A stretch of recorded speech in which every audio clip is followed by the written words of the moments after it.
வணக்கம் அன்பிற்கினிய சிறுகதை நேசர்களே. இன்றைக்கு பக்தி தொடர்புடைய ஒரு சிறுகதை ஒன்றினை நாம் காண இருக்கின்றோம்.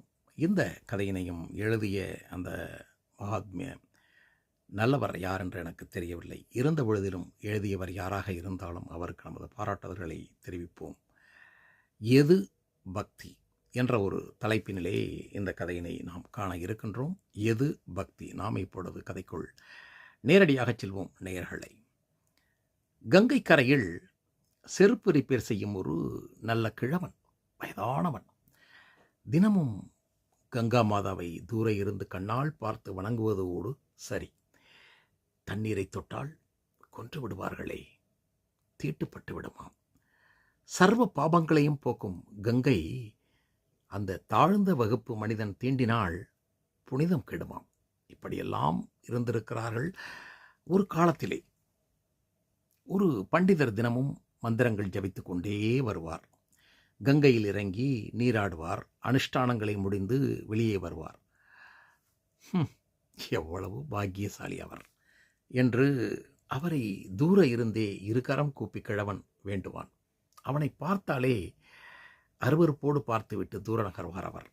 அவனோடு சமயத்திலே பேசுவார். ஒரு நாள் அவரது செருப்பு அறுந்து விட்டது. அதை கிழவனிடம் கொடுத்து, இதனை சரி செய்து கொடு என்று சொன்னார். அவன் நன்றாக சுத்தமாக அதனை சரி செய்து அவருடைய காலடிக்கு அருகில் கொண்டு வந்து வைத்தான். அவன் அருகே ஒரு அணா காசை அவர் விட்டெறிந்தார். அருகே வந்து தர முடியாதே, அதற்கு அவருக்கு மனமில்லை. அவன் வணங்கி, சுவாமி, நான் உங்ககிட்ட காசு வாங்க மாட்டேன். நீங்கள் கங்கா மாதாவை தினைக்கும் வந்து கும்பிட்டுட்டு மந்திரம்லாம் ஜெபிச்சிட்டு போகிறீங்க. உங்களுக்கு ஏதோ என்னாலான ஒரு சின்ன ஒரு உதவி செஞ்சு கொடுத்தது எனக்கு ஒரு பெரிய பாக்கியமாக கருதுகிறேன். உன்னோட காசு எனக்கு வேண்டாம். இது என்ன பண்ணுறது? நீ எனக்கு இலவசமாக சேவை பண்ணினா அதை என்னால் ஏற்றுக்க முடியாது என்கிறார் அந்த பண்டிதர். ஐயா, இந்த ஏழைக்கு ஒரு உதவி உங்களால் செய்ய முடியுமா? இந்த ஒருக்கே இந்த கங்கா மாதாவை நான் தினைக்கும் கும்பிடுறேன். என்னால் அதுக்கு மேலே ஒன்றும் செய்ய முடியல. நான் வந்து கங்கா மாதாவுக்கு ஏதாவது ஒரு காணிக்கை கொடுக்கணும்னு விருப்பப்படுறேன்.